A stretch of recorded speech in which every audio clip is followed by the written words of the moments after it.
कहानी के शुरुआत में एक अंधेरे जेल के अंदर एक आदमी बैठा हुआ दिखाई देता है जिसका नाम ली है। उसके सामने एक कागज का टुकड़ा है और वो अपने हाथ से बहुत ही बारीकी से एक नकली स्टैंप तैयार कर रहा है। ये ली कोई मामूली कैदी नहीं है, बल्कि वो एक बहुत ही स्किल्ड आर्टिस्ट है। वो जेल के अंदर से किसी को एक लेटर भेजना चाहता है, लेकिन प्रॉब्लम ये है कि लेटर भेजने के लिए जेल के पोस्टमैन को $10 देने होंगे और ली के पास तो $1 भी नहीं है। इसीलिए वो अपनी अनबिलीवेबल स्किल का इस्तेमाल करके खुद के हाथ से एक नकली स्टैंप बना लेता है और ये स्टैंप इतना परफेक्ट होता है कि कोई चाह कर भी असली और नकली का फर्क नहीं पकड़ पाएगा। इसके बाद जब पोस्टमैन आता है तो ली उसे लेटर देना चाहता है, लेकिन पोस्टमैन $10 की डिमांड करता है। ठीक उसी वक्त सामने वाले सेल में मौजूद एक बुढ़ा कैदी अचानक बीमार होने का नाटक करके चिल्लाना शुरू कर देता है। इसकी वजह से पोस्टमैन का ध्यान भटक जाता है और ली इसी मौके का फायदा उठाकर अपना लेटर चुपचाप उसके बैग में डाल देता है। अब ये लेटर वो किसे भेज रहा है और क्यों भेज रहा है, ये हमें मूवी के एंड में पता चलेगा। इधर कुछ देर बाद पुलिस आकर ली को जेल से बाहर निकाल ले जाती है। यहाँ हमें पता चलता है कि ली इतने दिनों से थाईलैंड की एक जेल में बंद था और अब हांगकांग पुलिस के इंस्पेक्टर हो उसे अपनी कस्टडी में ले आए हैं। इंस्पेक्टर हो उसे इंट्रोगेशन रूम में बिठाकर एक एक करके उसके खिलाफ लगे सारे चार्जेस पढ़ना शुरू करते हैं। पहला इल्जाम है नकली नोट बनाना। इसके अलावा 2 साल पहले कनाडा के एक हाईवे पर सेंट्रल बैंक की एक गाड़ी पर उसने हमला किया था, जहां लगभग 7 गार्ड्स की जान चली गई थी। सिर्फ इतना ही नहीं, इसके बाद शहर में और भी कई अटैक्स हुए थे। पुलिस को शक है कि इन सब के पीछे एक इंटरनेशनल गैंग का हाथ है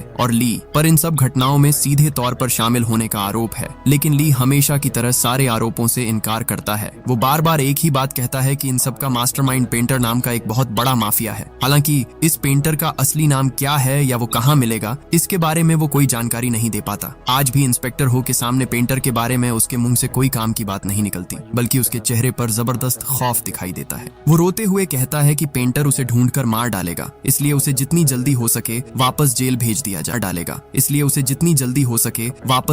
दिया जाए। इसके बाद पुलिस उसके ब्लड और हेयर सैंपल्स कलेक्ट करके क्राइम स्पॉट पर मिले डीएनए से मैच करती है और रिजल्ट में हर एक सैंपल ली के साथ पूरी तरह मैच हो जाता है। इसका मतलब है कि उसका जुर्म अब दिन के उजाले की तरह साफ हो चुका है। पुलिस दोबारा उसे सच कबूल करने के लिए प्रेशर डालती रहती है, लेकिन हर बार की तरह इस बार भी ली सब कुछ मानने से इनकार कर देता है। ठीक इसी वक्त पुलिस स्टेशन के बाहर युवान नाम की एक लड़की इंतजार कर रही थी। वह अपने लॉयर को लेकर आई है ताकि ली की बेल करवाई जा सके, लेकिन पुलिस उसे साफ मना कर देती है कि ली कई बड़े केसेस का बहुत ही इंपॉर्टेंट गवाह है, इसलिए उसकी बेल किसी भी हाल में मुमकिन नहीं होगी। हालांकि पुलिस एक शर्त रखती है, अगर ली पेंटर की असली पहचान बता देता है तभी उसकी जमानत के बारे में सोचा जाएगा। तब युवान खुद ली के पास जाकर उसे सब कुछ सच सच बताने की रिक्वेस्ट करती है और ली उसी पल अपना मुंह खोलता है और पास्ट की उन घटनाओं को बताना शुरू करता है। अब सीन कट होकर कई साल पहले के वक्त में चला जाता है। यहाँ हम ली और युवान को पहली बार देखते हैं। वे दोनों आर्टिस्ट थे और दोनों ही बहुत शानदार पेंटिंग्स बनाते थे। आर्ट के जरिए वे धीरे धीरे एक दूसरे के करीब आ जाते हैं और उनके बीच प्यार हो जाता है। लेकिन उन दोनों में एक बहुत बड़ा फर्क था। युवान एक क्रिएटिव आर्टिस्ट थी जो अपने यूनिक स्टाइल में ओरिजिनल पेंटिंग्स बनाती थी, जबकि ली कोई ओरिजिनल काम नहीं करता था। वह बस मशहूर आर्टिस्ट्स की पेंटिंग्स को हूबहू कॉपी कर लेता था। उसकी कॉपी करने की काबिलियत सच में अनबिलीवेबल थी, लेकिन दिक्कत ये थी कि इन डुप्लीकेट पेंटिंग्स में किसी का कोई इंटरेस्ट नहीं था। अब यही कॉपी करने की ताकत आगे चलकर उसे एक खतरनाक रास्ते पर ले जाएगी। एक दिन लुक नाम का एक आर्ट गैलरी मालिक उनकी पेंटिंग्स देखने आता है। वह युवान का काम देखकर इम्प्रेस हो जाता है और सारी पेंटिंग्स खरीदना चाहता है, लेकिन उसे ली की पेंटिंग्स बिल्कुल पसंद नहीं आती क्योंकि वे दूसरों के काम की कॉपी थी। लुक उन्हें अपनी एग्जीबिशन में रखने से मना कर देता है। तब युवान जोर देकर कहती है कि या तो उसे सारी पेंटिंग्स एक साथ खरीदनी होंगी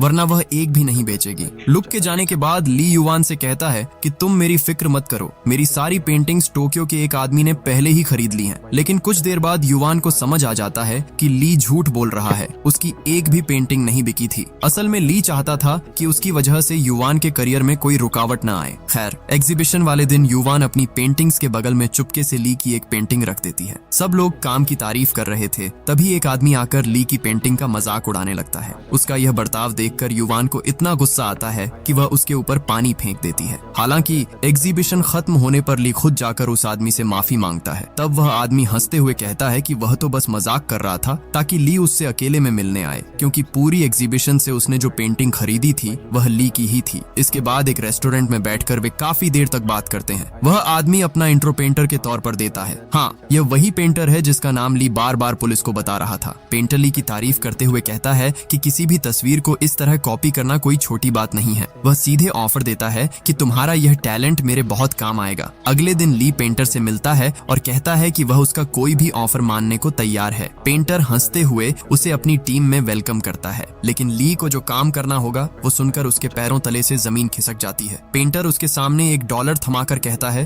कि तुम्हें इस नोट को हूबहू तैयार करना होगा। इसका मतलब है कि वो ली को सीधे सीधे जाली नोट बनाने का ऑफर दे रहा है। ली तुरंत बुरी तरह भड़क जाता है और उसके प्रपोजल को ठुकरा देता है। तब पेंटर बताता है कि उसका असली नाम सैंग है। पिछले 3 जनरेशन से वे जाली नोट छापने का बिजनेस कर रहे हैं, लेकिन आज तक किसी को जेल नहीं जाना पड़ा क्योंकि वो ये सारा काम बहुत ही सावधानी से करता है। अब सवाल ये है कि क्या ली आखिर में इस खतरनाक ऑफर के लिए राजी होता है? पेंटर तब ली को समझाने लगता है कि ये जो नया डॉलर छापा गया है इसमें मौजूद तस्वीरें और लेटर्स का पैटर्न इतना कॉम्प्लिकेटेड है कि हाई क्वालिटी के महंगे प्रिंटर्स भी उसे ठीक से प्रिंट नहीं कर सकते। इसलिए यहाँ ली के हाथों की उस अनबिलीवेबल स्किल की जरूरत होगी और ली का काम देखकर ही पेंटर उसे इस ऑफर के लिए राजी करना चाहता है। ली पहले तो मना कर देता है, लेकिन अपनी खराब माली हालत के बारे में सोचकर आखिरकार मान जाता है। उस वक्त युवान एक एग्जीबिशन के लिए अमेरिका जा रही थी, इसीलिए ली उसे कुछ भी बताए बिना चुपचाप वहाँ से निकल आता है। इधर पेंटर उसे प्लेन से कनाडा ले जाता है। वहाँ वो ली को अपनी पूरी टीम से मिलवाता है। इस टीम में जाली नोट बनाने में 20 साल का एक्सपीरियंस रखने वाले कुछ उस्ताद लोग हैं। हर कोई किसी न किसी काम में बिल्कुल एक्सपर्ट है। वे सब मिलकर जाली नोट बनाने का एक बड़ा प्लान तैयार करने बैठते हैं। यहाँ हमें समझ आता है कि अमेरिकन डॉलर को कॉपी करना कोई बच्चों का खेल नहीं है। हर US डॉलर पर बेंजामिन फ्रैंकलिन की एक फोटो होती है और यह फोटो कई बारीक लेयर्स के जरिए बनाई जाती है। फ्रैंकलिन के कॉलर पर छोटे छोटे लेटर्स में यूनाइटेड स्टेट्स ऑफ अमेरिका लिखा होता है। अब नए नोट्स में अमेरिकन सरकार ने और भी कई सिक्योरिटी लेयर्स जोड़ दी हैं, जिसकी वजह से बारीक पेंटिंग या एडवांस प्रिंट के बिना इस नोट को कॉपी करना बिल्कुल नामुमकिन है। सिर्फ इतना ही नहीं,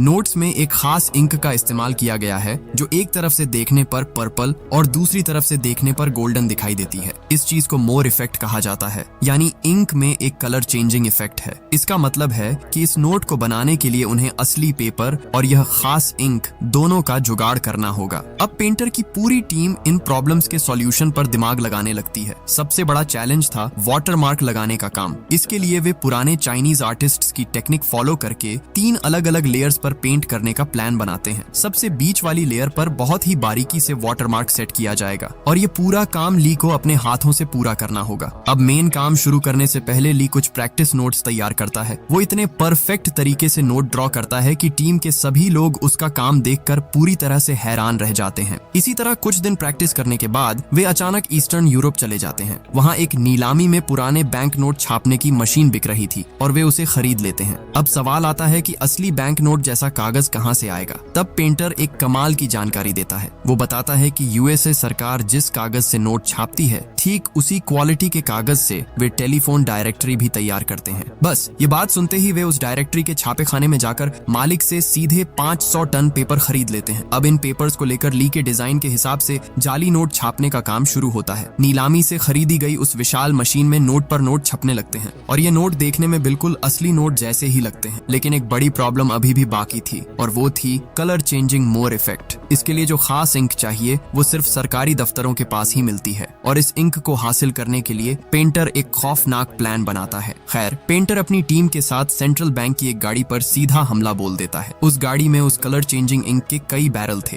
और पेंटर उन्हें ही लूटने आया था। अब न चाहते हुए भी ली को इस काम में उसके साथ जाना पड़ता है। गाड़ी छीनने की कोशिश के दौरान गार्ड्स गोलियां चलाना शुरू कर देते हैं और जवाब में पेंटर की गैंग भी पलटवार करती है। इस भीषण गोलीबारी के बीच बेचारा ली बुरी तरह फंस जाता है। तभी एक गार्ड अचानक ली की तरफ बंदूक तान देता है, लेकिन ठीक उसी वक्त पेंटर आकर उस गार्ड को गोली मारकर खत्म कर देता है। इसके बाद पेंटर बम फेंककर दूर की एक गाड़ी को उड़ा देता है, जिसकी वजह से बाकी गार्ड्स भी मारे जाते हैं। फिर वे इंक के बैरल लूटकर तेजी से वहां से रफू चक्कर हो जाते हैं। लेकिन इतने सब के बीच पहली बार पेंटर का ऐसा हिंसक रूप देखकर ली के अंदर रूह कांप जाती है। अब तक डरते डरते जाली नोट तो बना रहा था, लेकिन उसने कभी नहीं सोचा था कि उसे खून खराबे में भी शामिल होना पड़ेगा। पर अब वो एक ऐसे दलदल में फंस चुका था जहां से बाहर निकलने का कोई रास्ता रास्ता नहीं था। इधर मोर इफेक्ट वाली इंक लाने के बाद वे उसे प्रिंटर में लगाकर दोबारा नोट छापना शुरू करते हैं और अब जो नोट बाहर निकलते हैं उन हर एक नोट में असली नोट की तरह ही कलर चेंजिंग इफेक्ट दिखाई देता है। ये नजारा देखकर पूरी टीम खुशी से उछलने लगती है क्योंकि उन्होंने कुछ ऐसा बना लिया था जिसे असली नोट से अलग करना नामुमकिन था। लेकिन ली अंदर ही अंदर बहुत ज्यादा गिल्ट महसूस कर रहा था। वह पेंटर से पूछता है कि जब यह इंक खत्म हो जाएगी तो क्या फिर से लोगों को मारकर इंक लानी होगी? इससे बेहतर है कि मैं खुद यह इंक बनाने की कोशिश करके देखूं। लेकिन पेंटर उसकी बात सुनकर उसे जोर से झिड़क देता है और चुप करा देता है। अब पेंटर के ऑर्डर पर उसके लोग सूटकेस में भरकर जाली नोट अलग अलग देशों में स्मगल करना शुरू कर देते हैं। इस तरह उनका जाली नोटों का साम्राज्य दिनों दिन बढ़ता जाता है। लेकिन पुलिस को पहले ही उनकी हरकतों की भनक लग चुकी है। विंग नाम के एक अंडरकवर पुलिस ऑफिसर को इस केस की इन्वेस्टिगेशन की जिम्मेदारी दी जाती है। यह विंग इंस्पेक्टर हो के साथ मिलकर पेंटर की गैंग की मूवमेंट को फॉलो करना शुरू करता है। फिर एक खरीदार का भेस बदलकर वे सीधे गैंग के मेंबर्स से मिलने जाते हैं। यहाँ पेंटर के लोग समंदर के बीच एक नाव पर पार्टी कर रहे थे। हालांकि पेंटर और ली वहाँ मौजूद नहीं थे।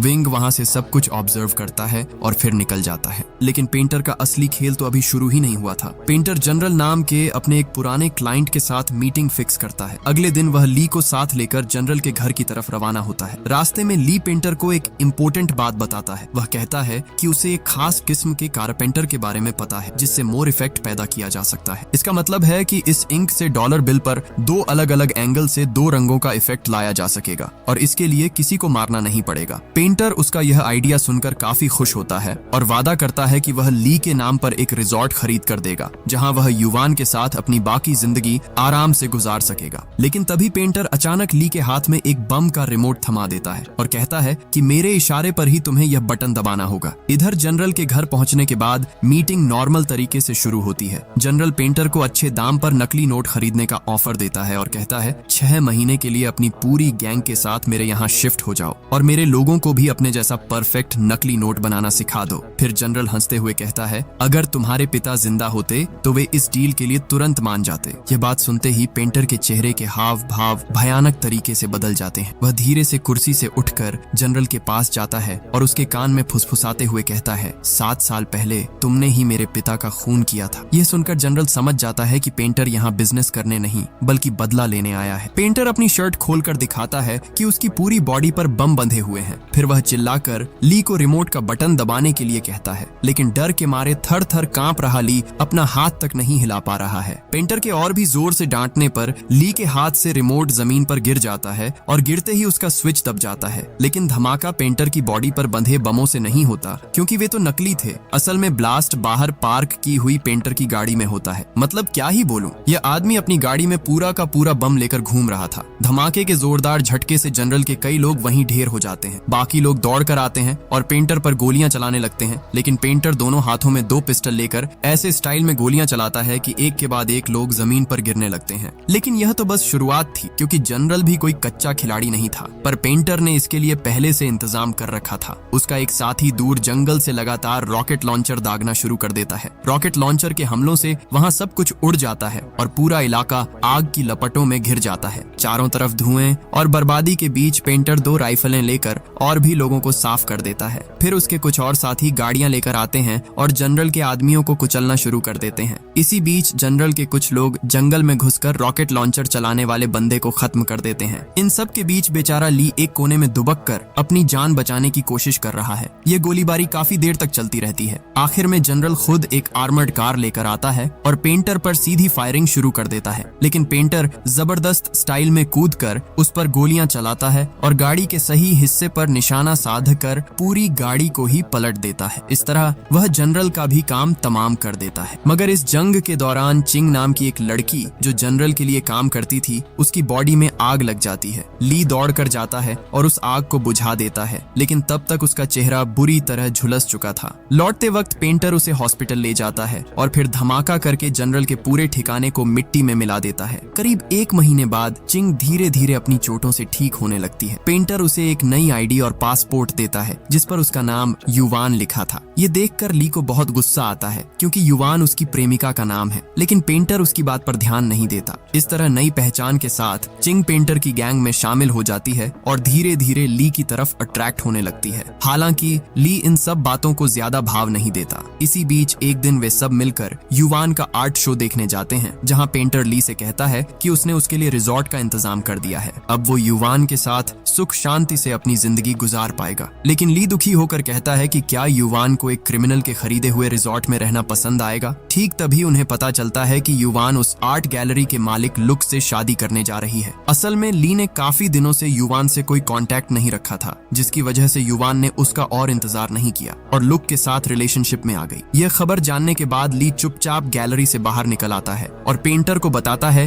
कि वह और चिंग अब यह गैंग छोड़ना चाहते हैं। पेंटर बुरी तरह भड़क कर उसे गालियां देता है और कहता है कि इंक बनाने का काम खत्म करके ही वह यहाँ से जा सकता है। इधर वह अंडरकवर ऑफिसर विंग अब भेस बदलकर सीधे पेंटर से मिलना चाहता है, लेकिन पेंटर के मन में पहले से ही शक था। वह छानबीन करके पता लगाता है कि अंकल यान नाम के उसके एक गैंग मेंबर ने एक घड़ी खरीदी है और उसे खरीदने के लिए उसने उनके अपने बनाए हुए जाली नोटों का इस्तेमाल किया है, जबकि पेंटर की गैंग का सख्त रूल है कि कोई भी खुद के जाली नोटों से कुछ भी नहीं खरीदेगा। इसका मतलब था कि यान ने रूल्स तोड़े हैं और उसकी इसी गलती की वजह से पुलिस को उनकी हरकतों का पता चल गया है। इसी वजह से पेंटर यान को सजा देना चाहता है। यान उसके सामने गिरकर गिड़गिड़ाने लगता है और अपनी पत्नी और बेटी की जान की भीख मांगता है, क्योंकि पेंटर का एक और खौफनाक नियम है, अगर कोई गलती करता है तो उसके परिवार को भी खत्म कर दिया जाता है। लेकिन पेंटर यान की रोने धोने वाली बातों पर ध्यान नहीं देता और ठंडे दिमाग से सीधे उसे गोली मार देता है। यह बेरहम कत्ल देखकर ली खुद पर काबू नहीं रख पाता। वह तुरंत पेंटर पर झपट पड़ता है, लेकिन पेंटर उसके कान के पास से गोली चला देता है और उसके चेहरे पर एक जोर का मुक्का जड़ देता है। इधर विंग दोबारा भेस बदलकर पेंटर से मिलने आता है, लेकिन पेंटर को उसके सारे प्लान पहले से पता थे, इसलिए बात करने के दौरान वह अचानक ली से कहता है कि वह विंग को गोली मार दे। लेकिन इस बार भी ली अपनी जगह से हिल नहीं पाता। आखिर में पेंटर खुद ही विंग को गोली मारकर खत्म कर देता है। इसके बाद वह ली पर और भी ज्यादा भड़क जाता है और उसके सामने कुछ ऐसा रिवील करता है जिसे सुनकर ली के पूरे शरीर में ठंडी लहर दौड़ जाती है। पेंटर दिखाता है कि उसने युवान और उसके होने वाले पति लुक को इस वक्त बंधक बना रखा है, यानी इस आदमी ने किसी तरह युवान और लुक को किडनैप कर लिया था, सिर्फ ली को ब्लैकमेल करने के लिए। पेंटर ली को सीधे लुक पर गोली चलाने के लिए कहता है, लेकिन ली इसके लिए बिल्कुल राजी नहीं होता। वह उल्टा पेंटर पर ही पिस्तौल तान देता है। इसी दौरान ट्रिगर दबने से अंधाधुंध गोलियां चलती हैं, जिसमें लुक मारा जाता है। इसके बाद पेंटर और ली के बीच एक जबरदस्त गन फाइट शुरू हो जाती है। इसी दौरान चिंग आकर पेंटर के आदमियों को एक के बाद एक खत्म करने लगती है। आखिर में ली सीधे पेंटर के सीने में गोली मारकर उसे भी खत्म कर देता है। इधर ली युवान को बचाना चाहता है, लेकिन चिंग युवान को जान से मारने की धमकी देकर उसे रोक देती है। असल में चिंग ली की तरफ काफी अट्रैक्ट हो गई थी, इसलिए वह किसी भी हाल में युवान को ली के पास नहीं जाने देना चाहती थी। ली के पास और कोई रास्ता नहीं बचता, इसलिए वह युवान को वहीं छोड़कर वहां से निकलने पर मजबूर हो जाता है। इसके बाद वह पैसों का बैग लेकर उसी रिजॉर्ट में चला जाता है जो पेंटर ने उसके लिए खरीदा था। अगली सुबह ली अखबार में पढ़ता है कि पुलिस को पेंटर की डेड बॉडी नहीं मिली है। तब उसके दिमाग में एक ही ख्याल आता है कि शायद पेंटर मरा नहीं है और वह युवान को मारकर बदला लेगा। इसलिए ली युवान को बचाने के लिए तेजी से निकलता है, लेकिन इसी बीच रास्ते में पुलिस आकर उसे अरेस्ट कर लेती है। यानी इसके बाद जो हुआ वह हमने मूवी की शुरुआत में देखा था। पुलिस ली के सामने शर्त रखती है कि अगर वह पेंटर के बारे में सारी जानकारी देगा तभी उसे जमानत मिलेगी, और जिस युवान को ली छोड़कर आया था वही युवान उसे बचाने आई है, क्योंकि ली ने जेल से लेटर लिखकर उससे माफी मांगी थी। याद है मूवी की शुरुआत में नकली स्टैंप लगाकर लेटर भेजने वाली बात? वह लेटर असल में इसी युवान को भेजा गया था। इधर युवान की सलाह पर ली पेंटर के बारे में शुरू से लेकर अंत तक सब कुछ पुलिस को सच सच बता देता है। पुलिस उसे पेंटर का एक स्केच बनाने के लिए कहती है, जिसके बाद उसकी जमानत हो जाती है और पुलिस उसे एक होटल में ले जाकर छोड़ देती है। वहाँ ली युवान से माफी मांगता है और उनके बीच एक रोमांटिक पल बीतता है। ठीक उसी वक्त इंस्पेक्टर हो को पुलिस की वर्दी पहने एक आदमी दिखाई देता है, जिसका चेहरा ली के बनाए हुए पेंटर के स्केच से हूबहू मिलता है। और मजेदार बात यह थी कि वह आदमी पुलिस की वर्दी पहनकर खुद पुलिस स्टेशन के अंदर जा रहा था, इसीलिए वो अपनी टीम के साथ मिलकर उसे तुरंत अरेस्ट कर लेता है। सबको लगता है कि देश का मोस्ट वांटेड क्रिमिनल आखिर पकड़ा गया, लेकिन वह आदमी हैरान होकर चिल्लाता है, मैं क्रिमिनल कब से हो गया? मैं तो एक मामूली पुलिस कांस्टेबल हूँ। जब वह अपनी आईडी दिखाता है तो इंस्पेक्टर हो का चेहरा सफेद पड़ जाता है, क्योंकि अब उसे समझ आ जाता है कि ली ने उन सबको इतनी देर से बेवकूफ बनाया है। लेकिन यकीन मानिए, असली सच तो अभी बाकी है और ये इतना चौंकाने वाला है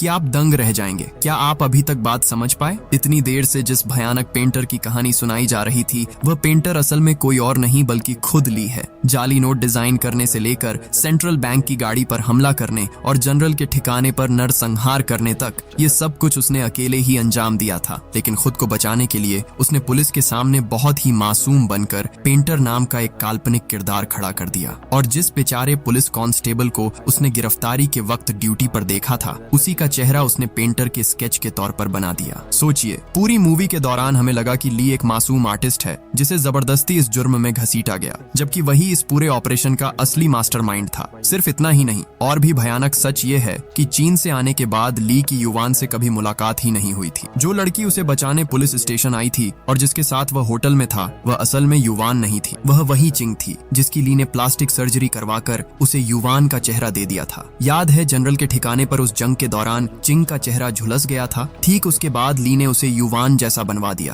क्योंकि वह असली युवान को कभी हासिल नहीं कर सका था। इसलिए उसने चिंग को युवान बनाकर अपने पास रख लिया। खैर, अगले दिन नकली युवान बनी हुई चिंग बुरी तरह चिढ़ जाती है। उसे समझ आ जाता है कि ली ने उसे कभी चिंग के तौर पर प्यार किया ही नहीं, वह तो बस उसके अंदर युवान का चेहरा ढूंढता रहा। इसी गुस्से में चिंग असली युवान और उसके बॉयफ्रेंड लुक को किडनैप कर लेती है और ली से कहती है, अगर तुम वाकई मुझसे प्यार करते हो तो इन्हें खत्म कर दो। तब उनके बीच गन फाइट शुरू होती है और उस गोलीबारी में लुक मारा जाता है। इसके बाद जब ली वहां से भागता है तो पुलिस उसे पकड़ लेती है, लेकिन वही चिंग फिर से उसे बचाने आती है, क्योंकि ली ने जेल से लेटर लिखकर उससे माफी मांगी थी। अब यह सारा सच जानने के बाद इंस्पेक्टर हो तुरंत होटल की तरफ भागता है, लेकिन तब तक बहुत देर हो चुकी थी। होटल के सारे गार्ड्स को खत्म करके ली और चिंग पहले ही फरार हो चुके थे। अब वे दोनों समंदर के रास्ते एक बोट में बैठकर हांगकांग से बहुत दूर भाग रहे थे। लेकिन तभी चिंग अचानक एक ऐसी बात बताती है जिसे सुनकर ली का दिल टूट जाता है। चिंग बताती है कि वह जानबूझकर बोट को गोल गोल घुमा रही है और यहाँ आने से पहले उसने एक लाइटर पर बोट का नंबर लिख दिया था ताकि पुलिस उन्हें आसानी से ढूंढ ले। अब इसका कारण क्या था? क्योंकि चिंग समझ गई थी कि ली उसे कभी प्यार नहीं करेगा, वह सिर्फ उसके चेहरे में बसी युवान से प्यार करता है। यानी चिंग भी अब ली से बदला लेना चाहती है।